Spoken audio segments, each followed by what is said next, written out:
As interest in community, social responsibility, work-life balance, and ethics has increased in the world of business, an interest in spirituality has followed. Today's guest wrote this in her dissertation, Practicing Sacred Encounters.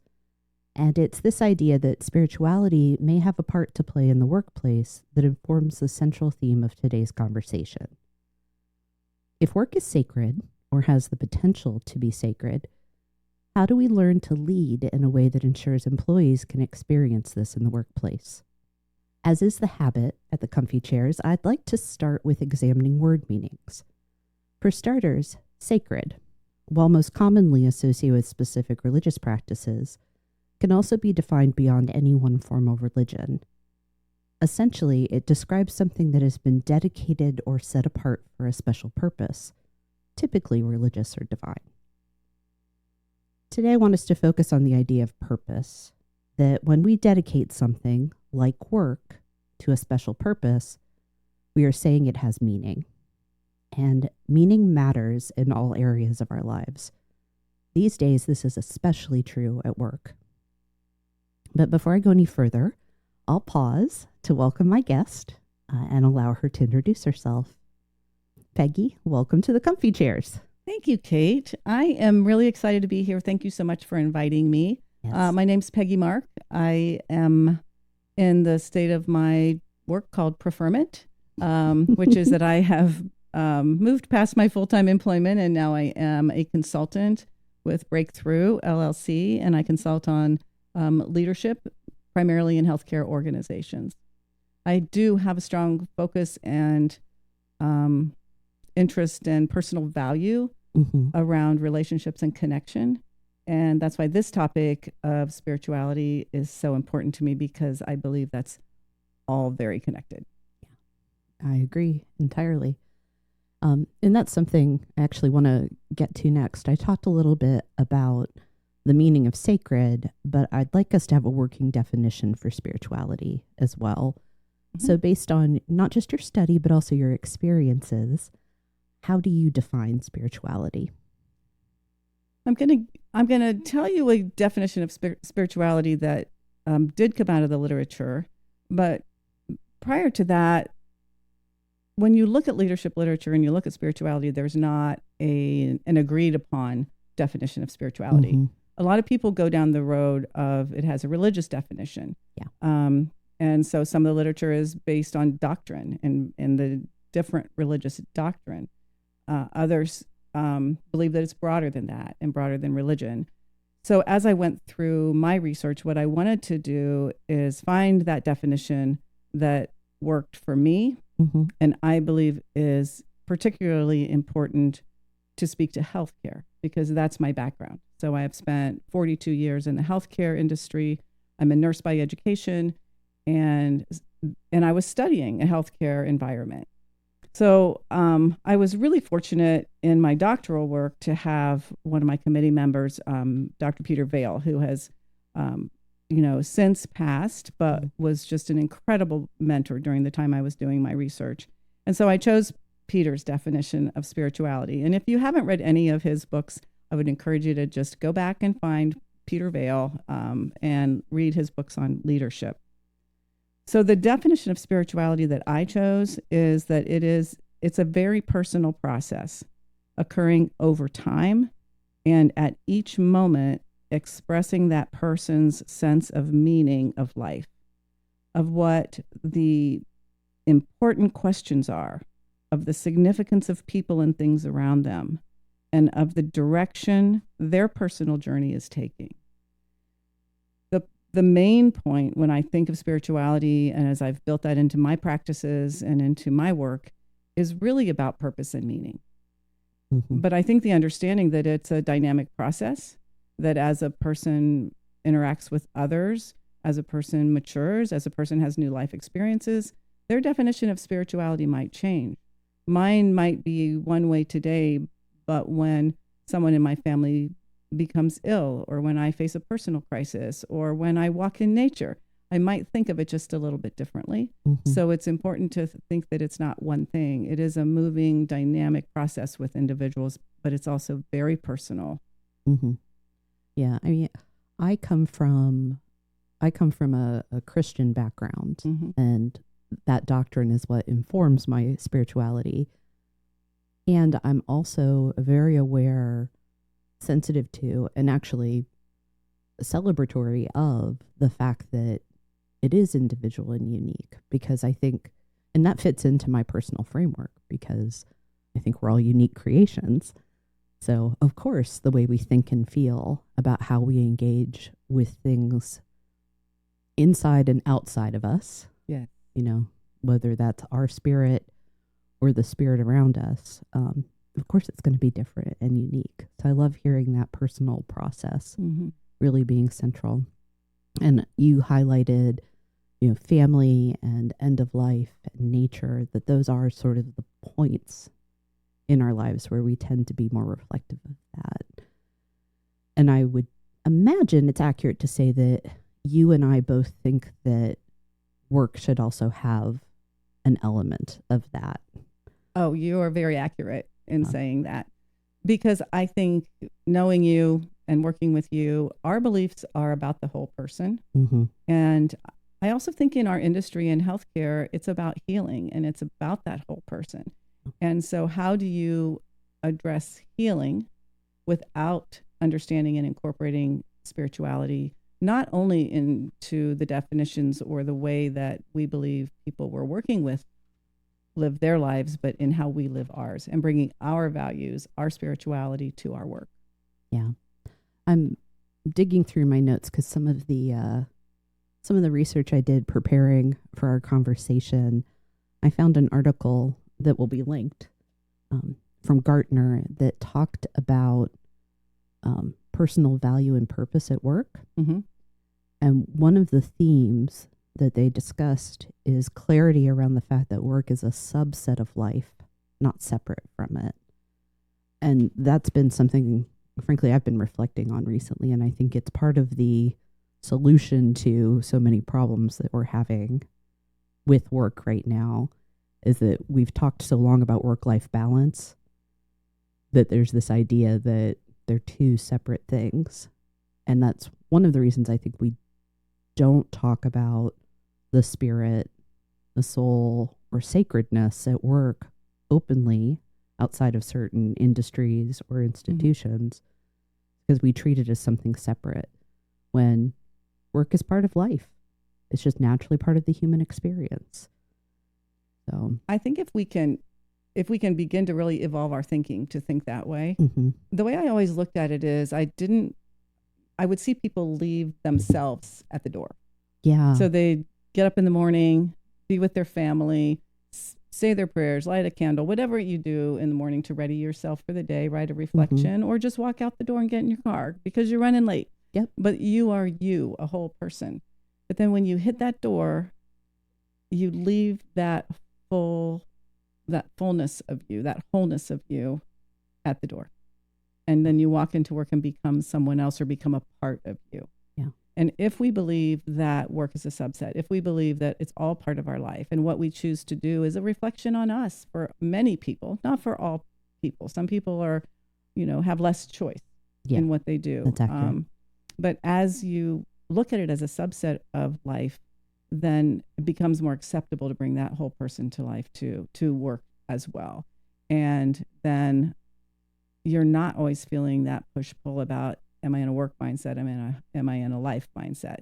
It all becomes, you're able to express yourself. Exactly. And it's about, am I my best self in all aspects of my life? Because I think kind of going to the whole self, people's self-worth, having intrinsic worth, that it's important for us to create environments where people not only can be their best selves, but they want to be their best selves, whether they're work life or other. And to your point, some people don't have a lot of choice in that matter, not only where they work, but how they behave. But kind of the ideal, the goal, the standard we should be setting is work environments that people want to bring their best to. If you think about leadership theory, which I know you think about a lot, and you think about how we get things done in any organization, it is with other people. There's the Exactly. with and there's the through, and I believe both of those words are true, but primarily it's with other people. Mm-hmm. At one time, and I hope this is not coming back into our work environments, but there was that great man theory that it is Mm-hmm. one person at the top of the heap, and they make all the decisions, and you do as you're told, Yeah. basically. So you have no say so. You have a quota, and there are many organizations that are still like that for many reasons. But we've moved far, far, far down the continuum to participatory leadership, to distributed leadership, to that the relational leadership, Transformational and yeah. transformational, right? And so I believe that if we can stay on that side, the right side of that continuum, as I see it, and if we can respect, and it kind of goes back to Sacred Encounters a little bit in my thinking, if we approach each person with dignity, which is one of the tenets of Sacred Encounters. Yeah. If we believe that every person has worth, has inherent worth, and we also believe that they deserve dignity, and that I, as a human being, have no place in judging whether they deserve dignity or not, that they do. If we really can believe that, then everybody can more likely feel valued and find purpose and contribute to the whole and have that sense of belonging. And we also know, Kate, and I love this conversation because I know how you think as well, but we also know that sense of belonging is so important. It is. And so the word dignity, if you go back to Sacred Encounters, it's care, compassion, it's dignity, care, compassion, and connection. Then in healthcare, we're always looking at caring and compassion and that human connection to promote healing. But the concept of dignity is one that we say, but we all judge people so harshly sometimes. Yeah. And just to hear those words and I heard it from a manager that I was interviewing for my research, and she was describing a really, really challenging patient experience with a family member. Her staff were terrified of this family member. Ooh. They didn't know how to deal with him. He was in a terrible situation with a child who was ill. And what she said to me is what I said to my team is, I don't have the right to deserve if this man deserves dignity or not. He does, because he's a human being. And so I treated him with dignity, and she did. And he left crying and hugging her and thanking her when he came in. I mean, terrified and terrifying. Yeah. Yeah. That's something, and I don't want us to spend all of our time talking about healthcare. And I know it's so important in healthcare and other service industries where you are encountering people at the worst moments of their lives, by and large. Like, nobody desires to go to the hospital. The exception that we can typically make is, people that are going to give birth to children. Yeah. That's the choice and the joy, and you hope it remains that way. Nobody else in a hospital setting is there with joy. And people don't behave their best under that type of duress, whether they're sick or they have a family member that's sick. And it's not to say that there shouldn't be a standard of behavior when you come in as a patient or a visitor, but caregivers or service workers need to remember that right now this is somebody that can't be their best.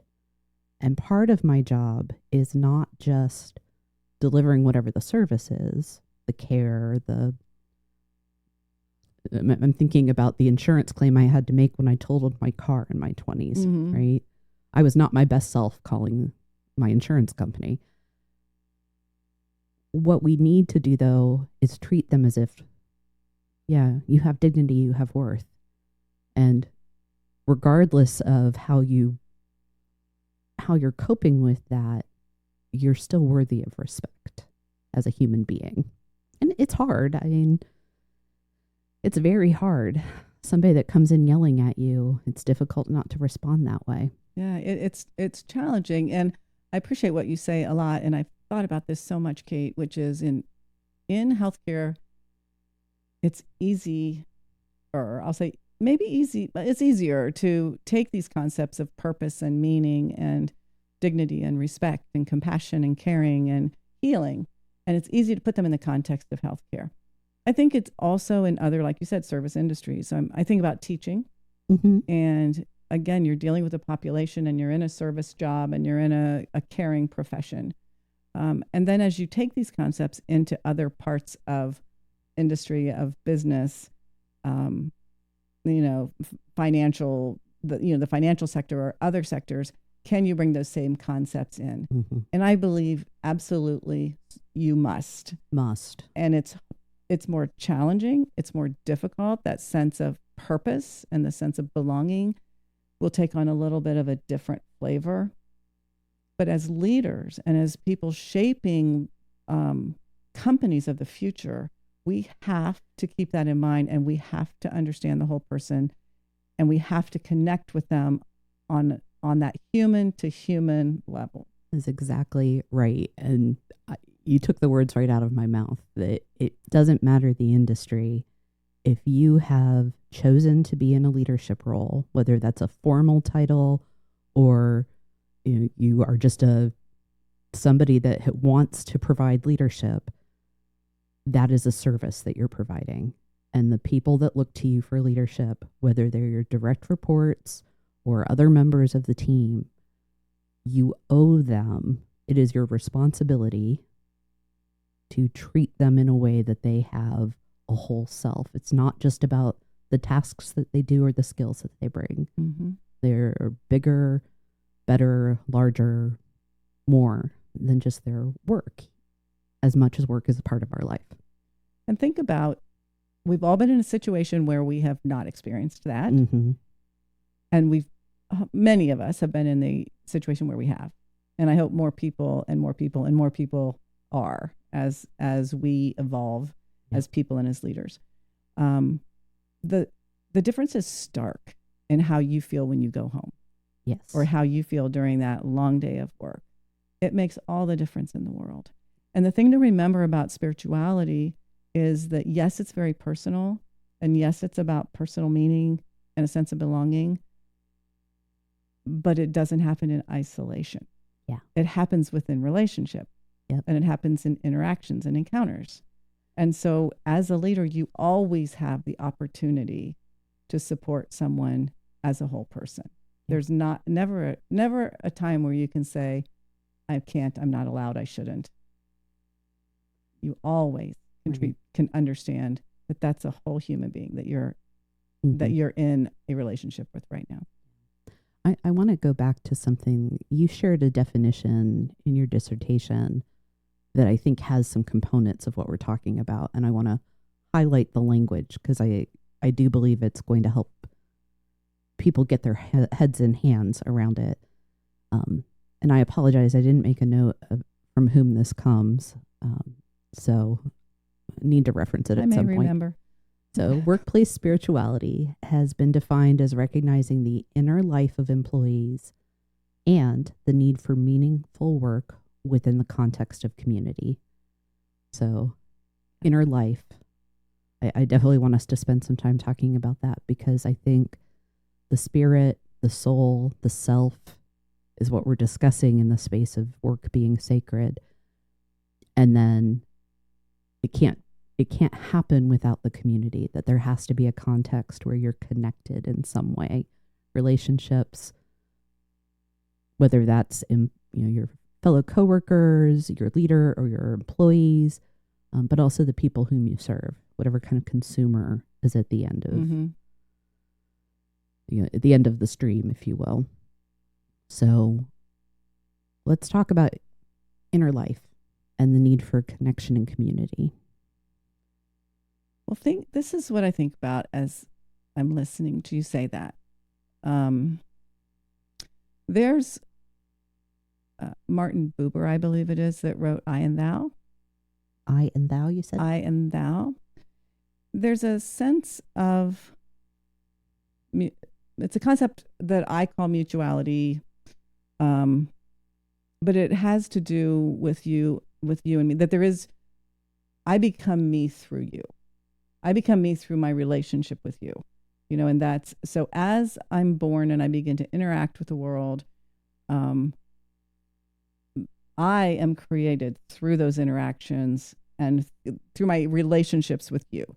And so there's a concept of mutuality that I really love, which is that, and it's along those lines, but it's that anytime I enter into an interaction, I'm entering into an interaction with a full person that has an inner life, that has spirituality, that has some sense of self, and in my belief, has that soul. You also have knowledge and experience and, worldviews that are going to be different than mine in some way. So the concept of mutuality, and I absolutely love this when I think about my life and my growth, is that no matter what that interaction is, as we enter into a relationship, into a conversation, even into an interaction or an encounter, we both leave that encounter changed.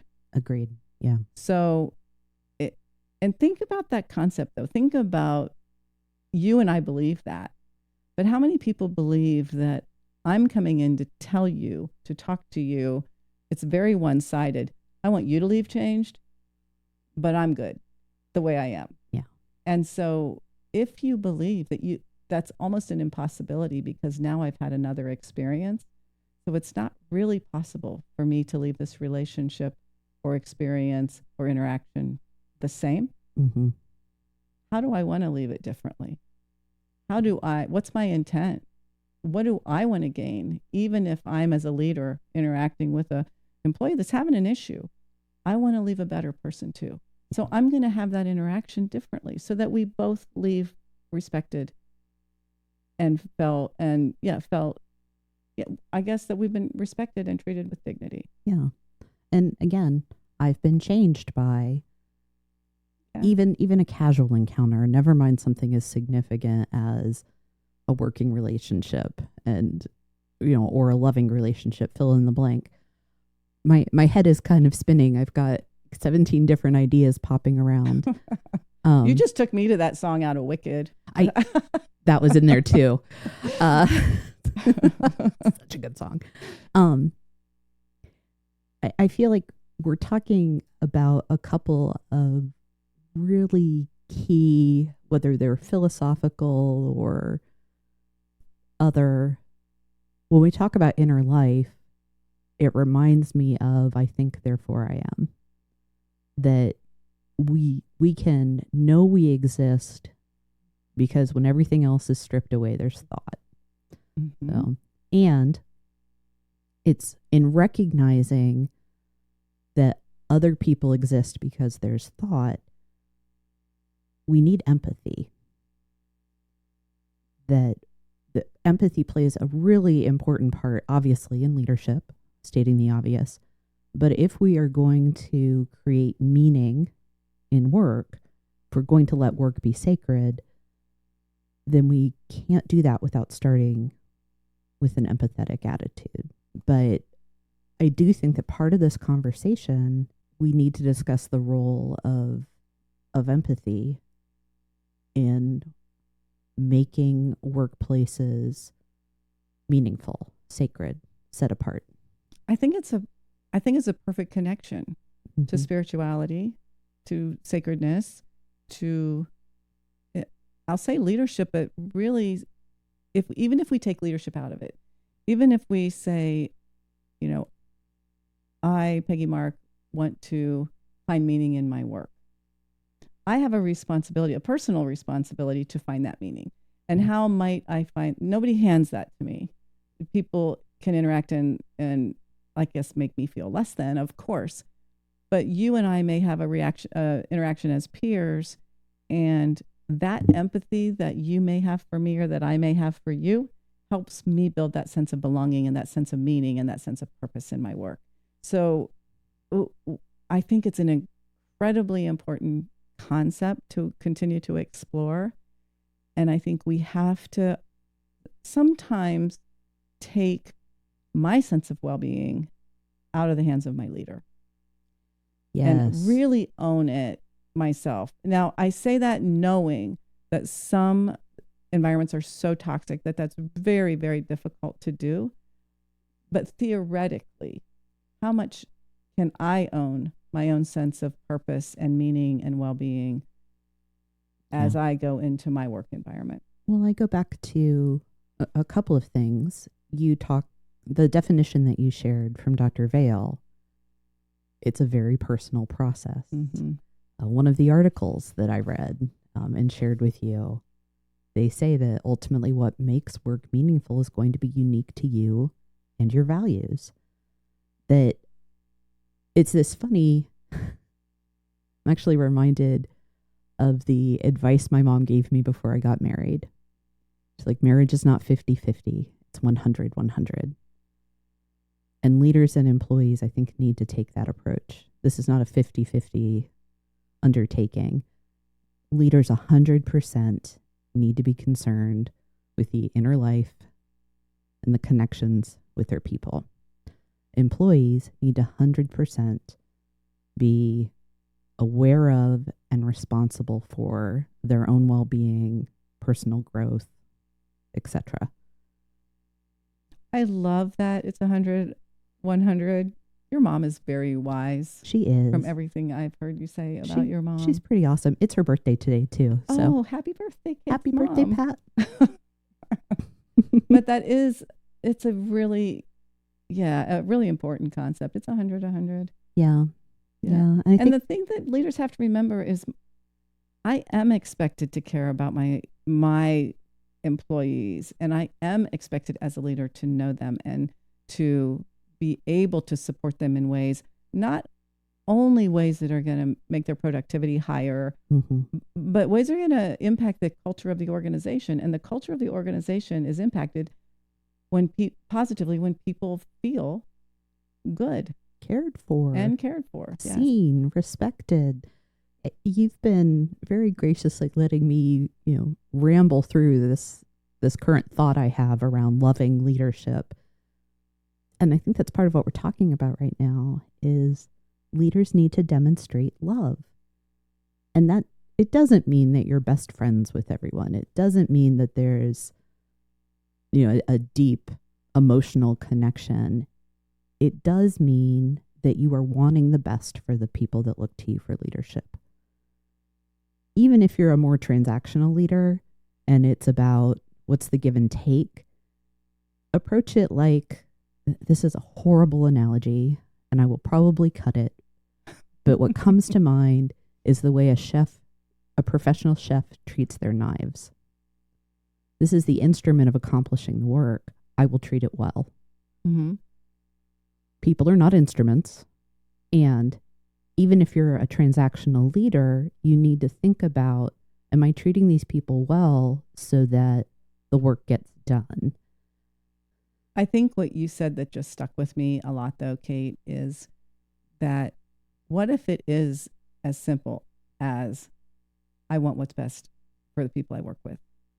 Yeah. What if it's like, if that's the simple mantra, that's inclusive of everything we're talking about.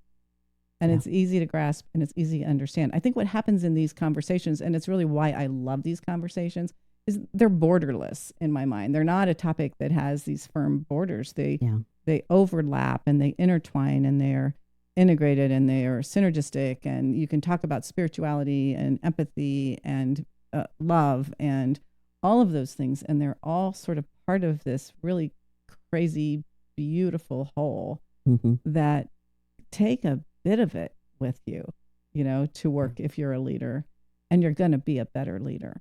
Yeah. And it's all about the fact that, in the way I see it, is that I am connected to you because we're human beings. Yes. And you can't unconnect from another human being, no matter how different they are or how much you want to believe that there's this huge separation. We're connected because we're human. And if you get past a very superficial layer, which we all tend to interact with a lot and see first, if you get past this superficial layer, there is that inner space Yeah. There is that soul. There is that spirit. There is what that person's made of. And if you touch that, it changes you and it changes them. That superficial layer, we're building that up. We make it thicker when we leave ourselves at the door. Oh, yeah, we do. Definitely. Every time we do that, we're thickening that surface layer. And it's going to be harder to have that inner true self engage with the world around us. Not just at work, I would put forward that it also means the less that we're ourselves. Anytime we turn off our authentic, genuine self, it makes it harder for us to engage with the whole world. Leaders do that as well as people not in former leadership positions and put on that leadership mask and believe that they have to be a certain way. And to me, that it's a recipe for making huge mistakes. And the reason I say that is I bet everyone that's been in a formal leadership position, and actually people who are, peers or just in informal leadership positions, have had an experience when you're judging someone. So you're looking at that superficial layer, you're making your judgment. You're saying, what's wrong with Kate today? She's not doing her job. She's being lazy, and harshly judging other people. But what if I took a minute to take my guard down? Kate's not as productive as I would like her to be. Kate, isn't talking, or she seems to be withdrawn. And you took your guard down and we had a conversation. And I learned from you, well, my mom went in, no, not on Pat's birthday. I won't say Thank that. you. But yes, Yeah. I had a good friend who got ill, and she's, seriously ill in the hospital, and I'm very worried about her. My interaction is going to completely change with you, because now I've had a human connection and I understand, and I can have that empathy that we talked about, and your layer's a little thinner and my layer's a little thinner, and the day goes much better, and you go home feeling supported and valued as a person, because I've said, oh, I'm so sorry. I get it. What do you need? Exactly. Yeah. Well, and it's a way to appropriately separate the work product, the performance, from the person, because I'm acknowledging that you may have something in your life, whether it's your head, your heart, your home, that's impacting your ability to do the job. So rather than talking about, hey, you're supposed to make 17 widgets today, Kate, and you've made 3. What's wrong with you? It's, you're not producing today. Before we talk about the work, help me understand what may be preventing you. Exactly. So I'm treating you with dignity. I'm respecting the fact that you're more than just what you produce, but it still leaves it open for me to manage the work product too.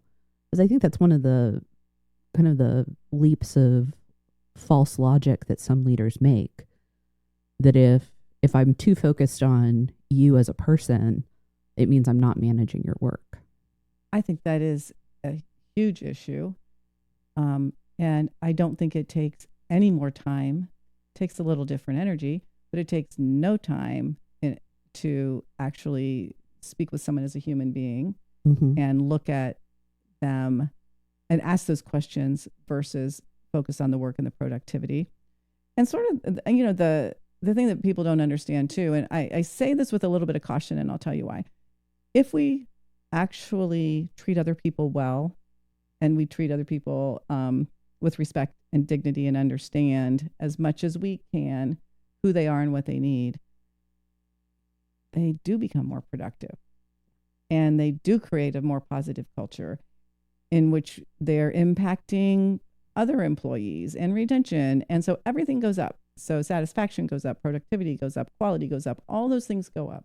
The caution I have with that, and I do mention this in my research a little bit, is that I don't want spirituality to become a commodity, to become another, well, be sure that you pay attention to people's spirituality because you're going to get more out of them type of thing. Exactly. It's not that cut and dry. And we can take anything and just make something less than positive. Yeah, well, I think this is one of the pitfalls around the conversation of employee engagement. When we start by talking about employee engagement as, oh, well, there's all this research that shows engaged people are more productive and loyal, and it impacts, revenue and turnover positively. Yeah, there is a business case for it, but there's a human case for it first. And if you're going to go to work, you need to be thinking about the human part of it, I think, first and foremost, because then the business decisions are logically linked to the human needs. And you can tie your outcomes to the people doing the work clearly that way. So yes, there is a benefit that comes from it, but you don't do it for the benefit. You do it because this is how human beings walking this earth should treat each other.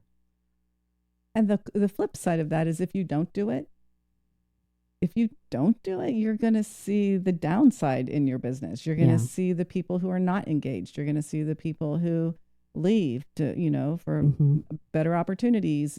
So yes, do the right thing, and the benefit's there. Exactly. The benefit is there. Well, I think that for me, this comes back to love. I want the best. Yeah. It's how am I treating people? And I'm not treating them according to necessarily a policy or because I want something from them. I'm treating them in the way that I believe is right. It's that simple. Yeah. And I think this is a good place for us to talk about, how we treat people and sacred work, because you're putting the meaning, the purpose of the work, whatever you're doing, eventually ties back to how am I treating the people that I work with, I lead, I serve, who are going to use whatever product or service that I'm providing. It all has that connection, and you're making it, the purpose is to want the best for people. Yeah, I love that you go back to just want the best for people, because it really simplifies things that can seem very complicated. And they're not. We can make them complicated when we think about them and talk about them and philosophize about them. But it's very simple. I want the best for you. Yeah. And how do I do that? It also takes me back to the Sacred Encounters work, which I love so much, because when we use the term sacred, and I've had to struggle with that just a little bit, is because so many people have that religious connotation to that. But as we know, it's about that inner self. It's about that encounter, recognizing the humanity in that person that we're interacting with.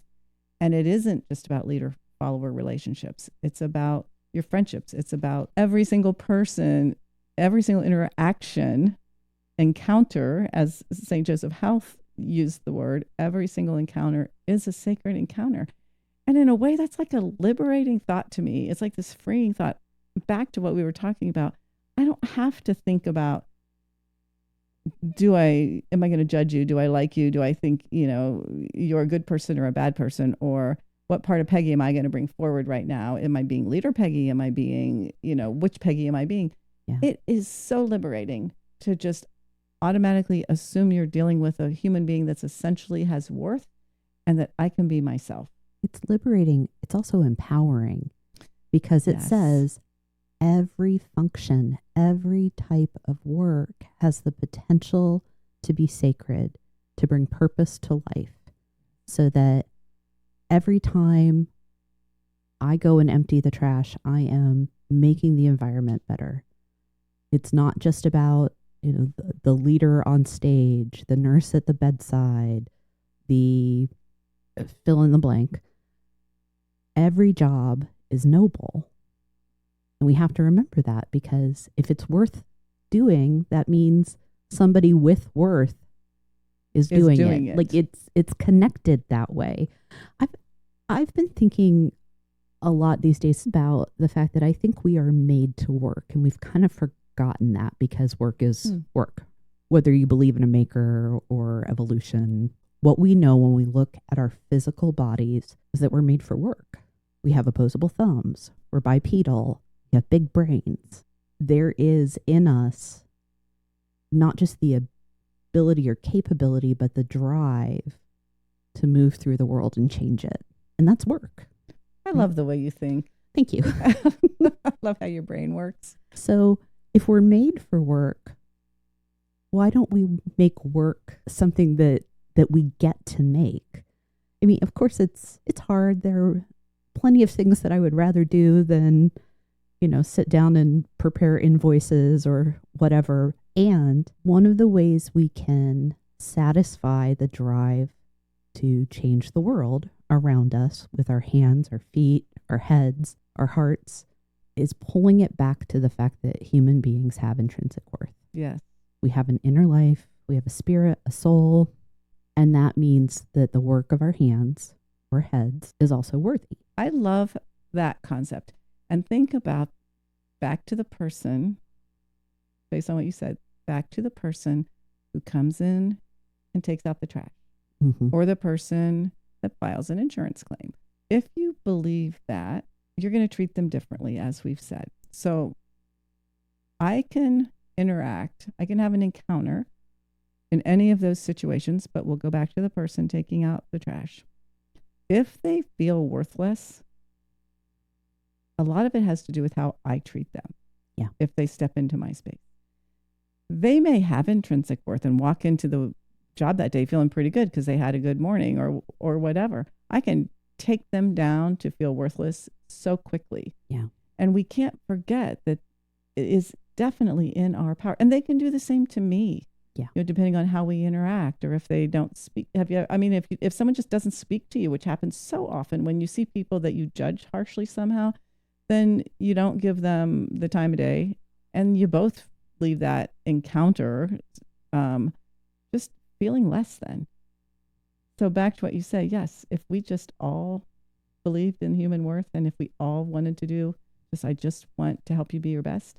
It's important to acknowledge that, yes, we all have intrinsic worth, and humans still make mistakes. Oh, yes. The best of us are selfish and short-sighted, choose wrong over right, and we're still worthy of love, of grace. Mm-hmm. You know my motto, people are awful. You gotta love them. Yeah.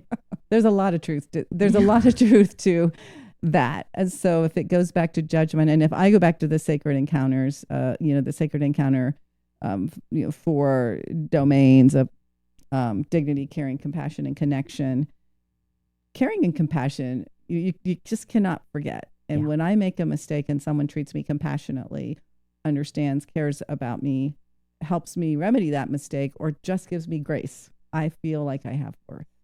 Yeah. Again, just the judgment that we place on people, or even if we're not placing it on them, if what we're saying to ourselves is I'm better than, that comes across as judgment. And so we always have to, that humility, you see now we bring another concept in, but it's humility. The humility is so important. I think through the course of this conversation, the importance of not turning yourself off, right? I go back to that, like leave it at the door. Yeah.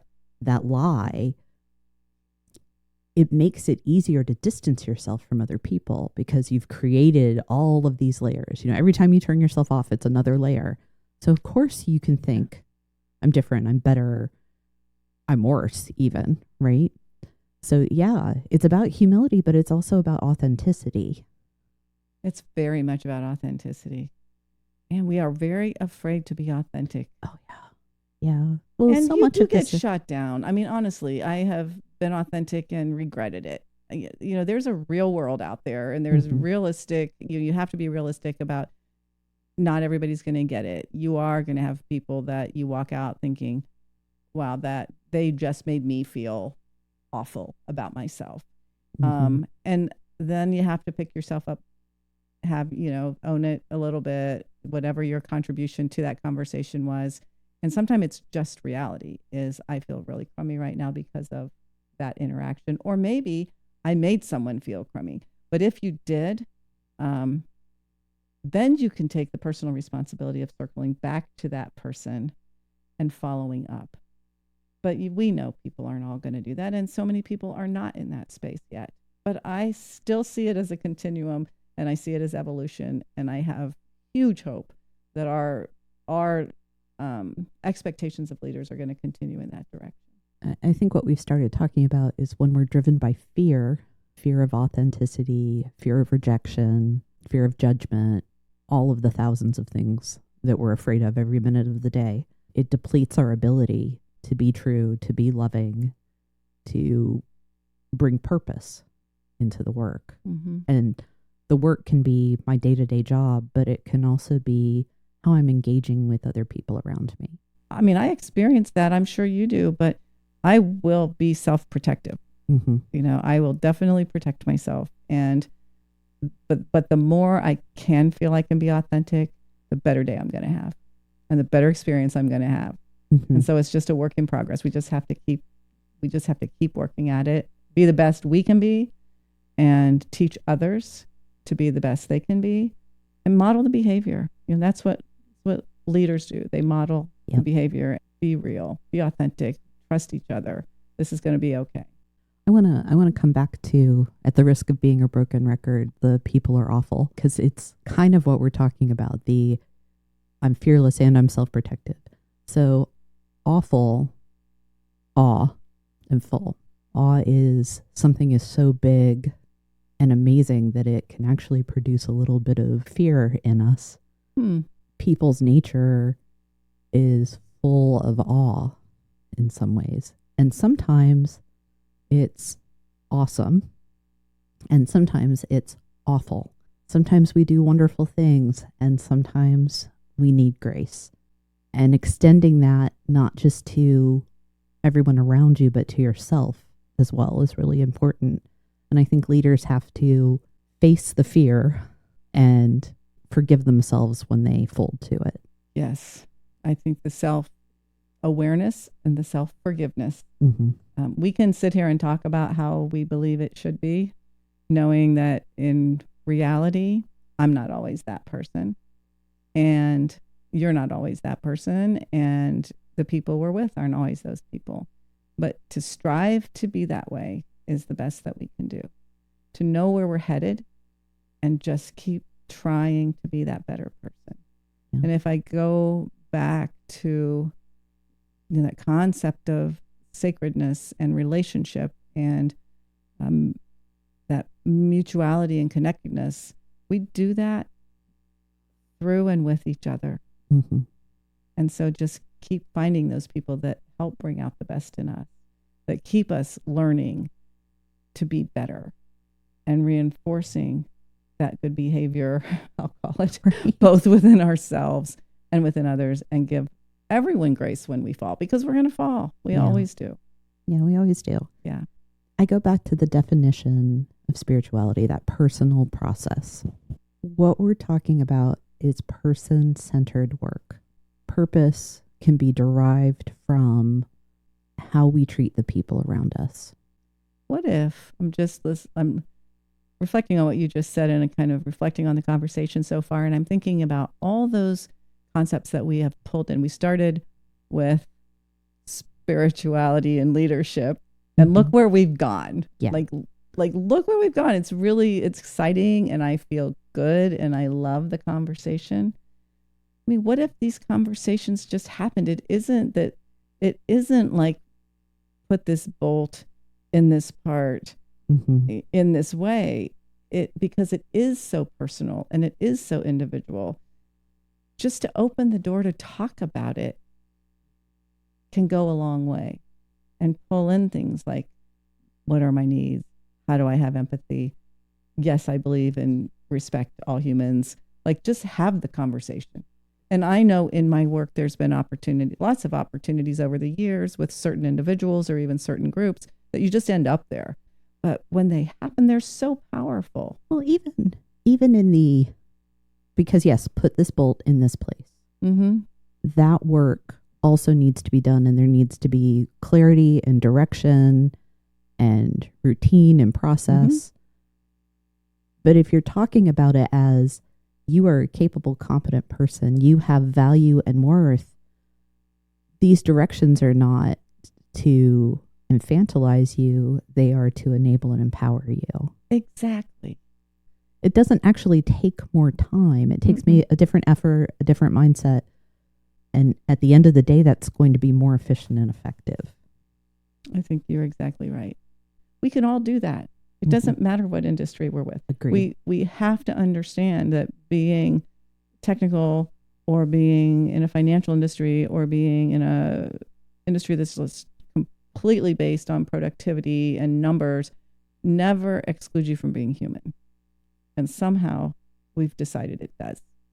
Every time I've heard you talk about your research, back when you were writing your dissertation and we were working together to now, there's one memory that always crops up, and it's this beautiful picture that I got to capture of a moment when I was the HR director at a small hospital in the area.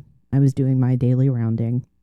I came down a hallway that gave me a view into a patient room, and one of our nurses was there and had the patient sitting up in a chair and was brushing her hair. It was this beautiful image. I'm like, that was a sacred encounter. She was performing an act of physical care. She was maintaining that woman's dignity. It is a memory that I will not let go, because I want to always ask myself, how can I provide that moment for people as a leader, as a consultant, as a coach? What are the things I can do in the course of getting the work done? Because I know this nurse didn't go in just to brush this woman's hair. No. I know that there were technical things that happened in that encounter as well. But how can I gently brush the hair of the people I encounter? I'm so grateful to this woman that I got to see her doing this. That is such a beautiful description of what we're talking about. It's just a perfect description, because that brushing of that person's hair was a demonstration of dignity and understanding that there's a human being sitting in front of me that deserves dignity and respect and is whole. I have to do 65 other things that include At least. equipment and computers. Yeah. But that hairbrushing meant more to both the caregiver and the cared for than anything else that nurse was going to do that day. Anything. I can guarantee you anything else that nurse was going to do that day. We're at this point with technology, and it's scary and it's unknown. It's uncertain. I believe, though, that we are about to enter an era where the technology takes care of a lot of the 65 things. But we have the potential now that we're going to get to do more of that human interaction. I so hope you're right. Instead of us feeling like, oh, it's going to take away my job, what it's going to do for us is allow us to be more human. And that's one of the reasons I think talking about sacred work is so important right now, because we have to keep grounding ourselves in humanness, the best sort, I want the best for you. We get to be more ourselves, and we need to be prepared to be whole humans in our lives. That'll be shocking for some connected people. in community, right? Yes, and I didn't mean to interrupt you. No, but it yes, will be. Because we're so compartmentalized. It's like, I can be this person, I can be this Peggy here and that Peggy there. And just think if our job is to actually become more human in some way. I think it's so exciting. And it's this inflection point, right? Like, it could go to this really better way for us to do work and live our lives, or we could really mess it up. And I suspect we're going to end up somewhere in between. We will. At the end of the day. But there's so much potential right now for us to bring more meaning and purpose and love and soul to our work.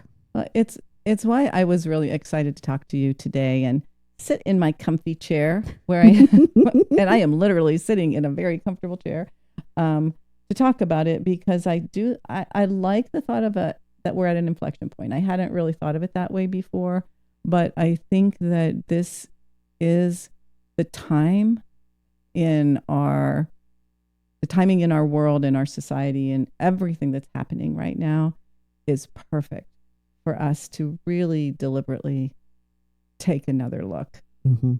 and move things toward Mm-hmm. being human. Yeah. Even though our fear, like I get afraid of AI, but to hear you say that, yeah, let AI do what AI does, but then let us do what we do as people. I love that thought. I'm going to hang on to that one, Kate. If we can use it to enhance, use it to take a lot of the drudgery away, I just like I lose language thinking about how we could advance and become more whole, more fulfilled. Mm-hmm. If you're having to do less of the grind work that comes with so much of like knowledge work and things like nursing as well, that if that drudgery goes away, what else do you get to do? If you think about the language we use in leadership that we've used for so many years, which I really dislike, and I think it's starting to soften a little. You've got your hard skills Oh, and you got your soft skills. yeah. And it's just maddening to me to have to use that language, and we still use it. But does that give us an opportunity? All of this conversation that we've had, plus the introduction of AI, does it give us an opportunity to, redefine, stop using that language? Because hard skills becomes good and soft skills become optional when you're talking about it. Correct. So mandatory hard skills, optional soft skills.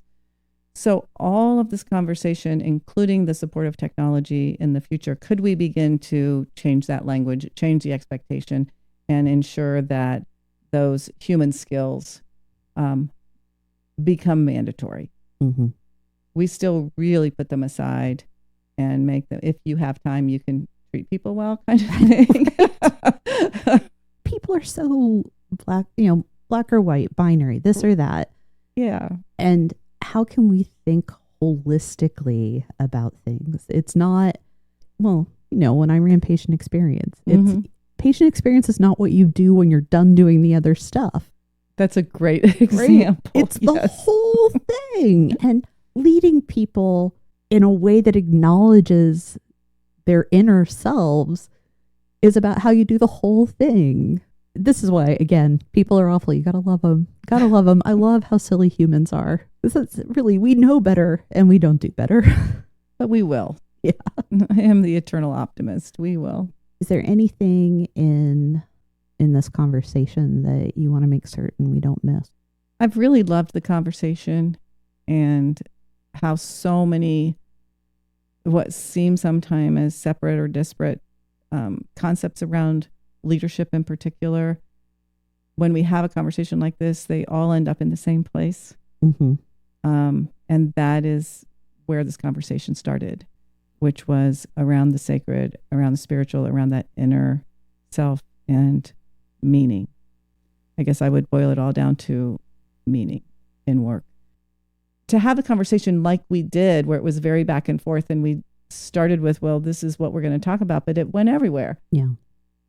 But it ended with what we intended to talk about. And I feel, to my earliest points, a better person, a smarter person, and actually a really much more energized person than when I walked in this room. So thank you very much. Oh, thank you. And you're welcome. I love when we get to have conversations like this. Not often enough. So I'm really glad you're doing this Comfy Chairs podcast. Thank you.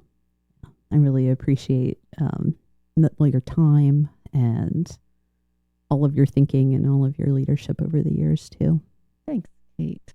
Something I want to close with, Peggy, is to acknowledge the fact that for me, as somebody I used to work for directly, you were a leader that you did the things that you say you wanted to model. That as your employee, I always felt my work had purpose, that I had worth, and that my whole self was what you wanted and expected of me. And I think I am a better leader, thinker, worker for having gotten to be your employee. Thank you. Thank you so much for saying that, Kate. Mean it with my whole heart. Thank you.